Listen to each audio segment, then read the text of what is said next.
¿Qué tal? Hoy vamos a meternos de lleno con una idea que es el esqueleto de toda buena ciencia, el diseño de investigación. Y ojo, no es la investigación en sí, ¿eh?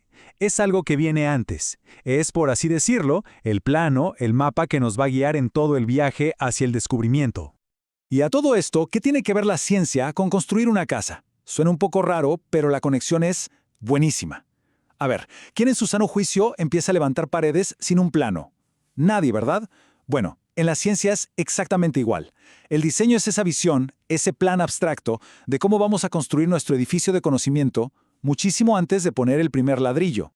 Bien, para entender a fondo este plano, nuestro recorrido tendrá 5 paradas. Empezamos con la idea básica. Después, cómo encontrar la pregunta de investigación correcta. Luego, exploramos los 2 grandes estilos de diseño. De ahí pasamos a 4 decisiones que sí o sí hay que tomar. Y cerramos viendo cómo ese plano se convierte en un proyecto tangible. Perfecto. Arranquemos entonces con la primera parte. Y vamos a seguir con nuestra analogía de la construcción, que la verdad nos va a servir un montón. A ver, un diseño de investigación es, en esencia, una anticipación. Es pensar por adelantado las decisiones que vamos a tener que tomar. Y como con los planos de una casa, pues hay de todo. Puede ser un boceto súper simple, ¿no? Con las ideas generales. O puede ser un plano arquitectónico ultra detallado que te dice dónde va cada tornillo. La idea es la misma, planificar cómo se va a construir el conocimiento antes de ponerse a juntar datos. Muy bien, ahora vamos a uno de los puntos más importantes. ¿Cómo pasamos de tener una idea genial, una curiosidad enorme, a algo que de verdad se puede investigar? Porque no todo se puede investigar así como así. La clave está en el arte de enfocar la curiosidad. La imagen de una espiral descendente es perfecta para esto. Todo empieza con un tema, algo grande que nos llama la atención. De ahí empezamos a indagar, a leer, a explorar. Poco a poco, esa gran idea se va acotando, hasta que ¡pum!, definimos un problema bien específico. Y el último paso que es fundamental es establecer el estado de la cuestión. O sea, ¿qué se sabe ya sobre esto? No se puede construir nada nuevo si no sabemos qué han construido otros antes. Ok, ya tenemos un problema. Y ahora, ¿cómo lo abordamos? ¿Cuál es el plan? Bueno, la verdad es que no hay una única receta. Hay, digamos, 2 grandes estilos, pero es mucho mejor imaginarlos como los 2 extremos de una misma línea. El contraste es genial. Por un lado, el diseño estructurado. Este es el plano con mayúsculas. Todo está pensado y decidido de antemano. Un ejemplo clásico, una encuesta a gran escala. Por otro lado, el diseño flexible. Este es más como el boceto. Es emergente, se va adaptando sobre la marcha y las decisiones importantes se toman durante la investigación. El ejemplo perfecto es un trabajo de campo etnográfico. Pero ojo con esto. Es súper importante entender que en el mundo real casi nada es 100% de un tipo o del otro. La realidad siempre está en el medio. Ninguna investigación está totalmente improvisada y, seamos sinceros, ningún plan puede prever absolutamente todo lo que va a pasar. Entonces, no importa si tenemos un plano súper detallado o apenas un boceto, ¿cuáles son los ingredientes que no pueden faltar?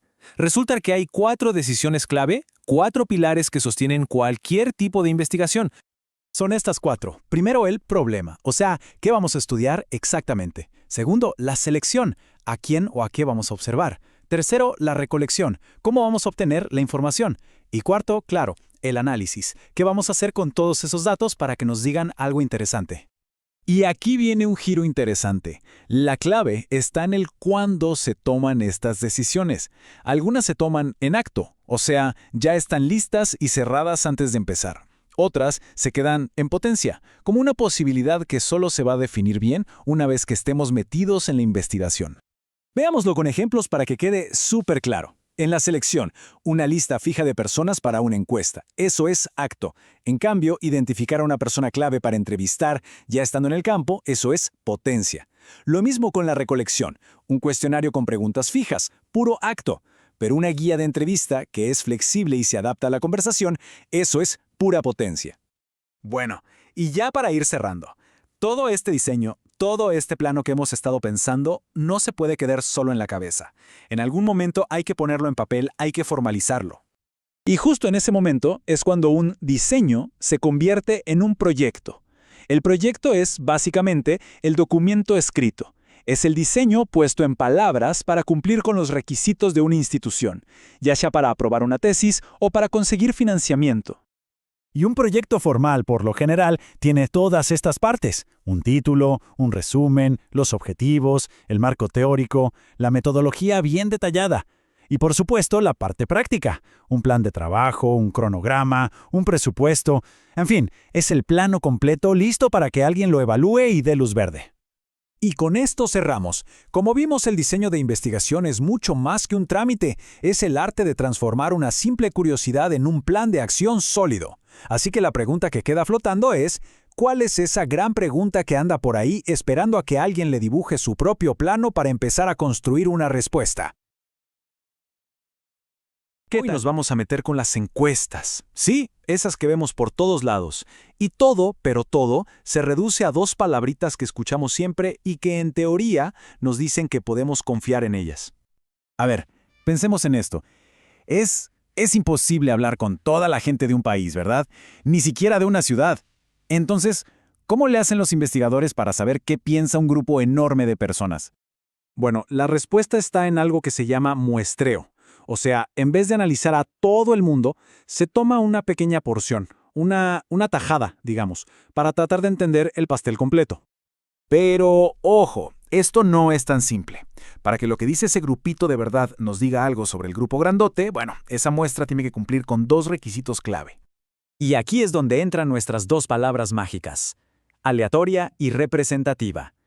Las escuchamos hasta en las sopas, ¿cierto? Pero, ¿de verdad significan lo que pensamos? Bueno, vamos a desmenuzar esto. ¿Ok? ¿Qué vamos a hacer? Primero, definimos bien qué es qué. Después, vamos a tumbar un par de mitos sobre esto de lo aleatorio y lo representativo. Y al final, vamos a ver una forma más inteligente de armar una buena muestra. Perfecto. Antes de meternos de lleno en el muestreo, hay que poner las bases. Tenemos que tener clarísimo a quién o a qué estamos estudiando. El primer paso es definir lo que se llama la unidad de análisis. Suena complicado, pero es súper simple. Es el qué de la investigación. ¿Estamos estudiando a individuos? ¿A familias? ¿A empresas? Eso es todo. Listo. Una vez que tenemos esa unidad, la población es, sencillamente, el grupo completo de todas esas unidades. Por ejemplo, si nuestra unidad son los votantes adultos en Argentina, la población son todos los votantes adultos en Argentina en, digamos, septiembre de 2025. Muy bien, vamos con la primera palabra mágica: aleatorio. Cuando leemos que una encuesta usó una muestra aleatoria, ¿qué nos están diciendo realmente? ¿Qué significa eso? Miren, la definición técnica es súper estricta. Significa que cada persona, cada miembro de esa población, tiene exactamente la misma probabilidad de ser seleccionado, ni más ni menos. Entonces, pensemos en la típica encuesta en la calle, en una esquina con mucha gente. ¿Eso es aleatorio? La respuesta es un rotundo no. Para nada. ¿Por qué? Porque ese método deja afuera a todos los que nunca pasan por esa esquina, a esa hora. Su probabilidad de ser elegidos es 0. Y si no es la misma para todos, ya no es aleatorio. La verdad es que, en la vida real, lograr una aleatoriedad perfecta es casi imposible. Piénselo. Hay gente en zonas remotas a la que es carísimo llegar. Las encuestas por teléfono, bueno, dejan fuera a los que no tienen teléfono o a los que nunca contestan. Y además, mucha gente simplemente dice, no gracias. O sea, siempre hay barreras que lo complican todo. Ok, dejemos aleatorio por un momento y pasemos a la segunda palabra clave: representativo. Y aquí hay una distinción fundamental. Si aleatorio tiene que ver con el proceso, con el cómo se elige, representativo tiene que ver con el resultado final. Y aquí viene la pregunta del millón. Si logramos hacer un procedimiento perfectamente aleatorio, ¿eso nos garantiza que la muestra que obtenemos va a ser un reflejo perfecto, una versión en miniatura de toda la población? Pues aunque suene raro, la respuesta es no. No lo garantiza. Y esto es clave para entender la diferencia. Una cosa es el proceso de selección, eso es la aleatoriedad, y otra muy distinta es el resultado de esa selección, eso es la representatividad. No son sinónimos. Es más, una muestra no es representativa y ya, en general. No tiene sentido decirlo así. Tiene que ser representativa con respecto a algo. Por ejemplo, con respecto a la edad, al género o al nivel de ingresos.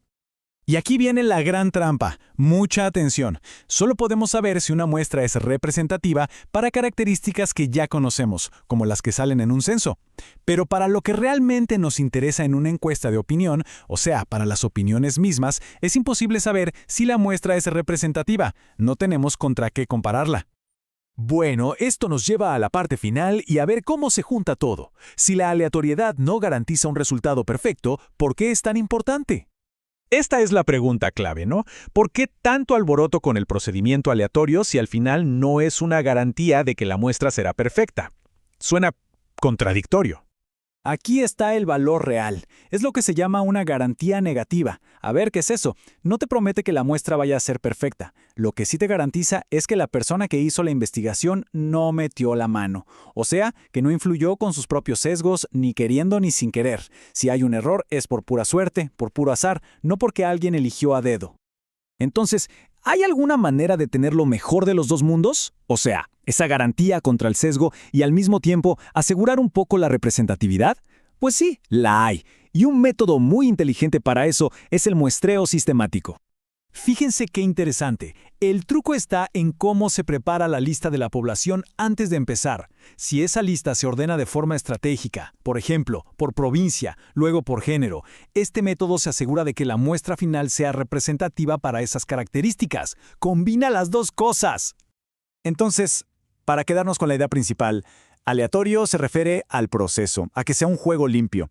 Y representativo se refiere al resultado, a que la foto final se parezca a la realidad. Son cosas distintas, pero los mejores métodos buscan combinar ambas. Esto nos deja con una idea para el final. La próxima vez que se presente una encuesta como si fuera la verdad absoluta, la pregunta que hay que hacerse no es solo si fue aleatoria, es ¿cómo se aseguraron de que fuera representativa? Entender esto nos da una herramienta súper poderosa para analizar la información que recibimos todos los días. A ver, cada vez que vemos una encuesta, un estudio, lo que sea, confiamos en sus números, ¿verdad?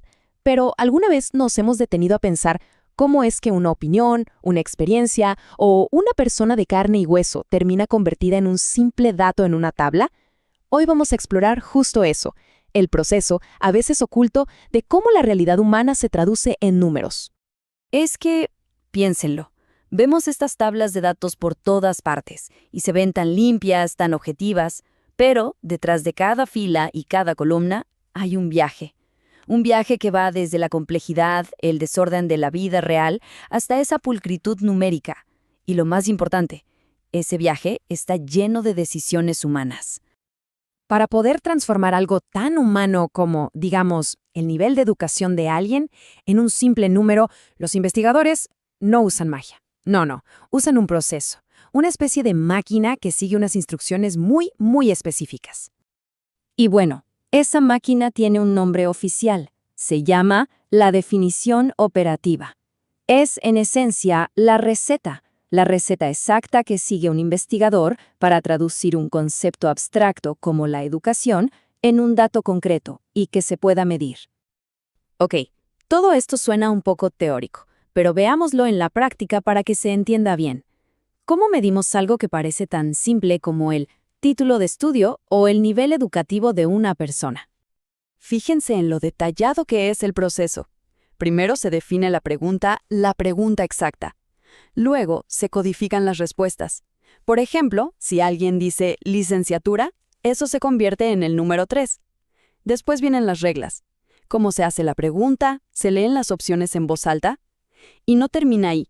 También se decide en qué columna de la base de datos va a ir ese número, e incluso cómo se va a controlar si la respuesta es cierta o no. Cada uno de estos pasitos es una decisión humana que moldea el dato final. Entonces, una vez que hemos seguido todos esos pasos y ya tenemos nuestros datos listos en la tabla, surge otra pregunta clave. ¿Son buenos estos datos? Para responder, los investigadores se enfocan en dos ideas principales, la verdad y la consistencia. Y aquí nos encontramos con una tensión central, un verdadero dilema.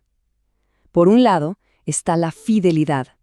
Pensemos en esto como darle justo en el blanco, ¿sí? Capturar la verdad. Ese es el objetivo, ideal, claro, pero es súper difícil de comprobar. Por otro lado, tenemos la fiabilidad, que es la consistencia. Es como darle al mismo punto en la diana una y otra vez, aunque ese punto no sea el centro. Y claro, como esto es mucho, mucho más fácil de medir, la fiabilidad a menudo se convierte en la principal obsesión. Pero, ¿qué pasa cuando el foco se pone casi por completo en ser consistentes y en el camino se pierde la conexión con la realidad? Para medir esa consistencia, se inventaron técnicas con nombres como test-retest o división por mitades. El objetivo era muy simple: obtener un solo número, un coeficiente de fiabilidad que le diera a la medición una apariencia científica, sólida y refutable. Pero aquí está la trampa. Una fiabilidad muy alta podría significar simplemente que la prueba es coherente consigo misma, no que esté midiendo de verdad lo que pasa en el mundo real. Es como un reloj que se paró. Es perfectamente consistente, te da la misma hora 2 veces al día, pero casi nunca es la hora correcta. Esta observación de Hans Zetterberg lo deja clarísimo. La búsqueda de ese numerito, de esa puntuación de fiabilidad fácil de calcular, podría estar reemplazando el trabajo verdaderamente difícil, que es verificar si los datos son, bueno, si son ciertos. Y la cosa se pone aún más rara. Resulta que muchas de estas fórmulas están diseñadas de tal manera que se puede inflar artificialmente ese coeficiente de fiabilidad, simplemente añadiendo más preguntas. Esto puede llevar a crear tests larguísimos y aburridos, no para obtener mejores datos, sino para obtener un mejor número al final. Bueno, toda esta obsesión con la consistencia interna llevó a un estudio que fue verdaderamente revolucionario. Puso a prueba todo el proceso, y el resultado fue impactante, por decirlo menos. Lo que hicieron fue examinar estudios que medían varios rasgos psicológicos, como el autoritarismo, por ejemplo, pero usando diferentes métodos, una escala de Likert, una escala de termómetro, etc. Esta matriz les permitió hacer comparaciones que eran cruciales. Por ejemplo, si medimos el rasgo A con 2 herramientas distintas, ¿qué tan parecidos son los resultados? Y, por otro lado, ¿qué pasa si usamos el mismo método para medir 2 rasgos que no tienen nada que ver? La pregunta de fondo era, ¿qué influye más, el rasgo que se mide o la herramienta con la que se está midiendo? A ver, lo lógico, la suposición de cualquiera sería que el nivel de autoritarismo de una persona, por ejemplo, debería ser consistente, no importa cómo se mida. El rasgo en sí mismo debería ser la señal más fuerte, ¿no? Pues no. La revelación fue asombrosa. Las correlaciones más altas no se daban al medir la misma propiedad, se daban al usar la misma técnica. O sea, la herramienta de medición tenía una influencia más fuerte en los datos que el propio rasgo humano que se suponía que estaba midiendo. Es que este descubrimiento fue como un terremoto en el mundo de la investigación. Sugería que, a veces, los datos que vemos podrían ser simplemente un eco del propio método que se usó, y no una imagen clara y nítida de la realidad. Después de ver cómo se cocinan los datos, ¿qué nos llevamos de todo esto? ¿Cuál es la lección? La conclusión no es que hay que desconfiar de todos los datos, para nada. La idea es entender que los datos no son verdades que caen del cielo, son construcciones humanas. Y ser un consumidor crítico de información significa siempre, siempre preguntarse, ¿cómo se crearon estos números? Y esto nos deja con una idea final para darle vueltas. La próxima vez que nos encontremos con un gráfico, con una estadística, es fundamental pensar críticamente sobre los métodos que se esconden justo debajo de la superficie de esos números tan ordenados.